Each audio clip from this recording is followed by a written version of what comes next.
जय श्री कृष्ण फ्रेंड्स, कैसे हैं आप सब।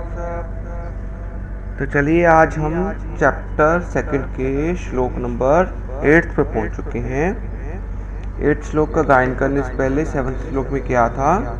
7th श्लोक में अर्जुन जी भगवान जी को कह रहे थे कि अब आप मुझे कल्याण की जो मेरी बात है वो मेरे लिए बताइए, क्योंकि मैं अपना कायरता का दोष उसको मैं स्वीकार करता हूँ और धर्म के विषय में भी मैं मूढ़ हो चुका हूँ, मोहित हो चुका हूँ।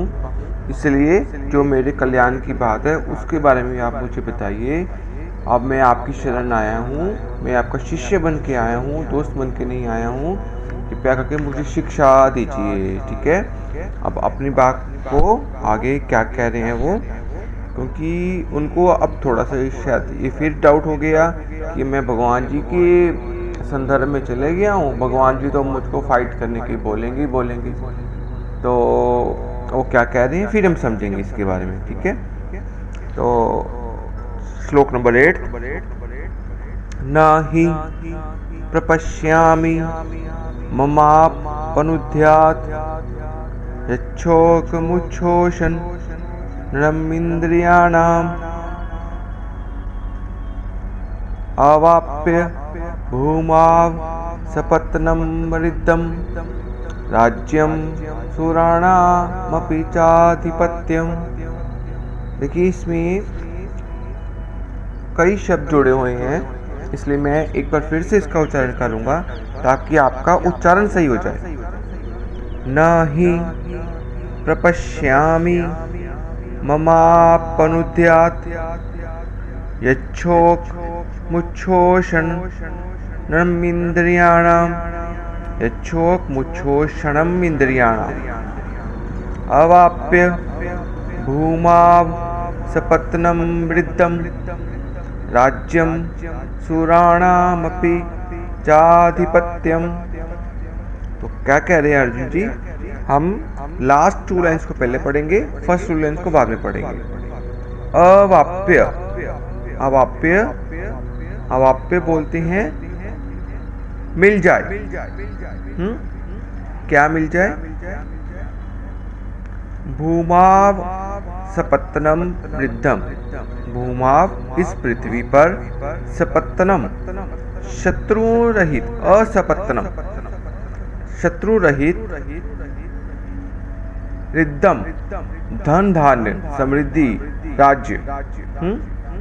वो कह रहे हैं कि यदि मुझे इस भूमि पर विजय प्राप्त करने के पश्चात शत्रु रहित धन धान्य समृद्धि मिल जाए, तब राज्य सुराणामपि चाधिपत्यम, ये राज्य मिल जाए, सुराणामपि तथा स्वर्ग में भी देवताओं का, च आधिपत्यम आधिपत्य मिल जाए, उनका राज्य, चाहे मुझको देवताओं का राज्य भी मिल जाए। तब क्या होगा। अब फर्स्ट 2 लाइन्स पढ़ते हैं। ना ही प्रपश्यामि, ना ही नहीं देख रहा हूँ, प्रपश्यामि देख रहा हूँ, ना ही प्रपश्यामि मैं नहीं देख पा रहा हूँ, ममाप अनुध्यात, मम अपनुध्यात मेरा दूर हो जाए। क्या दूर हो जाए। यत शोक, शोक 2 वर्ड से बना, यत शोक मेरा यह शोक। कौन सा शोक। मुच्छोषणम इंद्रियाणाम, मम उच्छोषणम इंद्रियाणाम, जो कि इस वक्त मेरी इंद्रियों को सुखा रहा है। ठीक हो गया। अब मैं इसको टोटल पढ़ लेता हूँ हिंदी में, ताकि आपको समझ लग जाए क्या वो कह रहे हैं।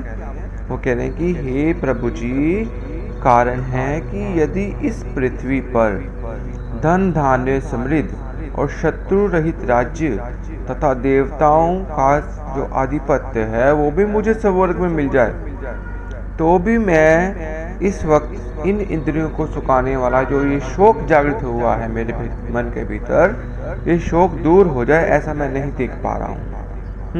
ऐसा क्यों कहा अर्जुन जी ने।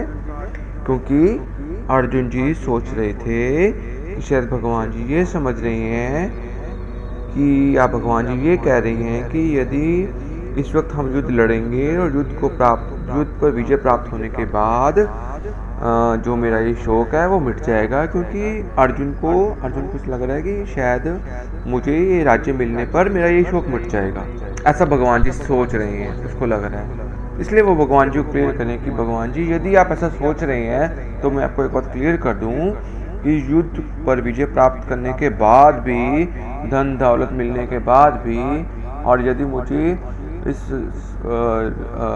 देवताओं का राज्य मिल जाए तो भी मेरा ये शौक वो मिटने वाला नहीं है, क्योंकि ये शौक मेरे स्वजनों के साथ संबंधित है। क्योंकि इस युद्ध पर मुझे विजय तभी प्राप्त होगी जब मैं अपने सगे संबंधियों को, अपने रिश्तेदारों को, अपने आचार्यों को मारूंगा।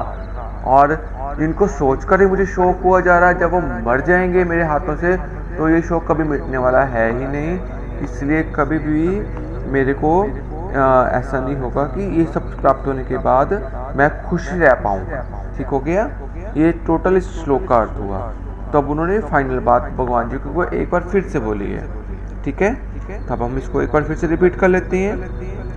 नहि प्रपश्यामि ममापनुद्यात् यच्छोकमुच्छोषणमिन्द्रियाणाम् अवाप्य भूमाव सपत्नं मृद्धं राज्यं सुराणामपि चाधिपत्यम। Thank you so much friends, इस श्लोक का गायन करने के लिए, इसको अच्छे से पढ़ने के लिए, समझने के लिए। कल को हम मिलने वाले हैं श्लोक नंबर 9 के साथ। तो संजय जी ने क्या आगे बताया धृतराष्ट्र जी को, मिलेंगे कल श्लोक नंबर 9 के साथ। आप सबको प्यारी प्यारी जय श्री कृष्णा जी।